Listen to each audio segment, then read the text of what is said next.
ఇవాళ ఈ ప్రభుత్వం only target harassment. YSR Congress party కార్యకర్తలను హరాస్ చేయడం, ఫీల్డ్ అసిస్టెంట్లు పీకడం, డీలర్షిప్లు పీకడం, అంగన్వాడీ ఉద్యోగాలు పీకడం. ఎవరైనా అంతో ఎంతో వైఎస్ఆర్సీపీకి సహకరించే అధికారులు ఉంటే వాళ్ళని తీసుకొని పోయి ఎక్కడో అరకులో, ఎక్కడో ఏజెన్సీ ప్రాంతాల్లో, దూర ప్రాంతాల్లో, అంటే కడపలో ఉండే వాళ్ళని ఎక్కడెక్కడికో దూరానికి వేస్తున్నారు. అంటే కేవలం వైఎస్ఆర్ కాంగ్రెస్ పార్టీ కార్యకర్తలను హరాస్ చేయడము, అదేవిధంగా అంతో ఎంతో నిష్పాక్షికంగా గడిచిన 5 సంవత్సరాలు పనిచేసిన అధికారులను కక్ష సాధించి వాళ్ళని ఎక్కడెక్కడికో దూరానికి బదిలీలు చేయడము, కేవలం హరాస్మెంట్ తప్ప. ఇప్పుడు మీరే విలేకరులు, ఇక్కడ అనేక మంది విలేకరులు ఉన్నారు, మీరందరూ కూడా డిఆర్సీ మీటింగ్కి పోతా ఉన్నారు. డిఆర్సీ మీటింగ్లో ఇన్ఛార్జ్ మంత్రి గారు వచ్చినారు, జిల్లాకు సంబంధించిన ఎమ్మెల్యేలందరూ వచ్చినారు. ఏం జరుగుతూ ఉంది ఆ డిఆర్సీ మీటింగ్లో మీరు చూస్తూ ఉన్నారు కదా. కడపలో అయితే ఆ కార్పొరేటర్కి సంబంధించిన ఆరో ప్లాంట్ కొట్టండి, డెమాలిష్ చేయండి, ఈ కార్పొరేటర్ రామకృష్ణకి సంబంధించి డెమాలిష్ చేయండి, బాబుకి సంబంధించి డెమాలిష్ చేయండి, త్యాగరాజుకి సంబంధించి డెమాలిష్ చేయండి, ఆదిత్యకు సంబంధించి డెమాలిష్ చేయండి. కేవలం వైఎస్ఆర్ కాంగ్రెస్ పార్టీ నాయకులకు సంబంధించిన వాటర్ ప్లాంట్స్ మరొకటో డెమాలిష్ చేయమని చెప్పి ఈ మాదిరి, అంటే కేవలం డిఆర్సీ మీటింగ్ అనేది జిల్లాకు సంబంధించిన development, district development review committee అది. దాంట్లో దాన్ని డిస్ట్రిక్ట్ డెమాలిషన్ రివ్యూ కమిటీ చేసినారు, డిస్ట్రక్షన్ రివ్యూ కమిటీ చేసినారు. కేవలం అధికారులను బదిలీలు చేయడము, లేకుంటే వైఎస్ఆర్ కాంగ్రెస్ పార్టీలను హరాస్ చేయడానికి, దానికి మళ్ళీ రివ్యూ యాక్షన్ టేకెన్. లాస్ట్ మీటింగ్లో మీరు పలానా వైఎస్ఆర్ కాంగ్రెస్ పార్టీ కార్యకర్తది డెమాలిష్ చేయమన్నారు, ఈ మీటింగ్లో మేము డెమాలిష్ చేసినామని మళ్ళీ యాక్షన్ టేకెన్ రిపోర్ట్ నెక్స్ట్ మీటింగ్కు చెప్పాలా. ఇంత ఘోరంగా ఈ ప్రభుత్వ పనితీరుంది.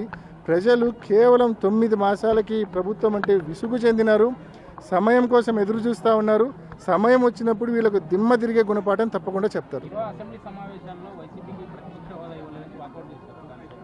ఇప్పుడు వెరీ సింపుల్, ఈరోజు అధికార పక్షం ఉంది, ప్రతిపక్షం ఉండేది ఓన్లీ వైఎస్ఆర్ కాంగ్రెస్ పార్టీని. 11 సీట్లు వచ్చినాయంటున్నారు, 40% ఓట్లు వచ్చినాయనేది ఏమన్నా మర్చిపోతున్నారా? 40% ఓట్లు వచ్చినాయి, 4 ఎంపీలు ఉన్నారు, 11 మంది ఎమ్మెల్యేలు ఉన్నారు. నిజంగా ఈ ప్రభుత్వానికి దమ్ము ఉంటే, ధైర్యం ఉంటే, ఈ ప్రభుత్వానికి ప్రజల గొంతు వినే ఉద్దేశం ఉంటే, నిజంగా నిజాయితీతో ప్రజల గొంతు వినే ఉద్దేశం ఉంటే వైఎస్ఆర్ కాంగ్రెస్ పార్టీకి ప్రతిపక్ష హోదా ఇవ్వాలా.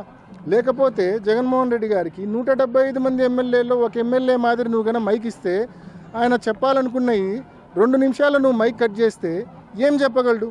అదే ప్రతిపక్ష హోదా ఉంటే ప్రతిపక్ష నాయకుడిగా కనీసం ముఖ్యమంత్రి గారు గంట మాట్లాడితే ప్రతిపక్ష నాయకుడికి 40 నిమిషాలకి టైం కేటాయిస్తారు. ఆయన ప్రజలకు సంబంధించిన సమస్యలు ప్రజల గొంతుగా అసెంబ్లీలో వినిపించే అవకాశం ఉంటుంది. ఒక ఎమ్మెల్యేగా వినిపిస్తే 2 నిమిషాలు కూడా సమయం మీరు వెంటనే బెల్లు కొట్టి కూర్చోబెడతారు, ఏం లాభం? దానివలన అసలు సమస్యలు అసెంబ్లీలో రిప్రజెంట్ చేసే అవకాశం కూడా ఉండదు. ఇది నిజంగా జగన్మోహన్ రెడ్డి గారిని అవమానం చేసినామని చంద్రబాబు నాయుడు గారు కానీ, స్పీకర్ కానీ, డిప్యూటీ స్పీకర్ గారు కానీ అనుకుంటున్నారు. కానీ ప్రజలను అవమానపరుస్తున్నారు వీళ్ళు. 40% మంది ఓట్లు వేసినారు వైఎస్ఆర్ కాంగ్రెస్ పార్టీకి. ప్రజలు గొంతుగా వైఎస్ఆర్ కాంగ్రెస్ పార్టీ పనిచేస్తూ ఉందని చెప్పి వాళ్ళు భయపడి ప్రజలు మనకు ప్రతిపక్ష హోదా ఇవ్వడం లేదు. సో వీళ్ళు బేసికల్గా జగన్మోహన్ రెడ్డి గారిని కాదు అవమానం గురి చేసేది, ప్రజలను అవమానిస్తూ ఉన్నారు ఈ కూటమి ప్రభుత్వము, ఈ స్పీకరు, ఈ డిప్యూటీ స్పీకరు.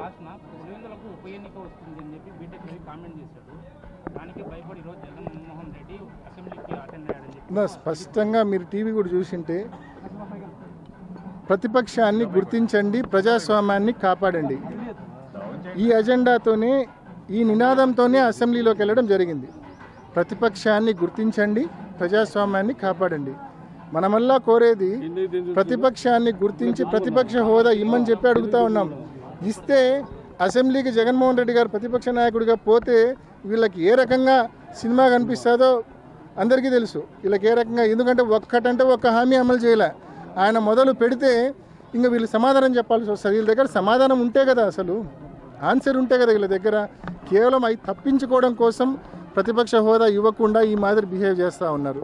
అంతేకాకుండా నిజంగా ఉప ఎన్నిక అంతగా ముచ్చటపడితే, ఇంత భయంకరమైన కూటమి గాలిలో కూడా 65,000 ఓట్ల తేడాతో ఆయన రవి అనే వ్యక్తి ఓడిపోయినాడు. ఇంత భయంకరమైన కూటమి గాలిలో ఈ 9 నెలల్లో ఇలా పరిపాలన చూసినాక ఈరోజు నిజంగా అంత ముచ్చట ఉంటే, అంత నిజంగా అంత కోరుకునేట్టుకుంటే, పులివెందుల కావచ్చు, లేకుంటే కుప్పం కావచ్చు, మంగళగిరి కావచ్చు, పిఠాపురం కావచ్చు, 4 చేద్దాం, పట్టండి 4 చేద్దాం, చూసుకుందాం, 4 చేద్దాము.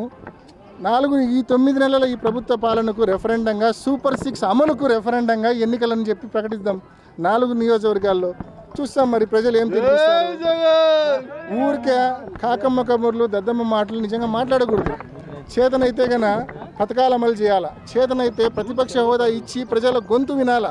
ఇవేమీ చేయకుండా ఊరికే కల్లిబొల్లి మాటలు, టైంపాస్ మాటలు మాట్లాడకూడదు.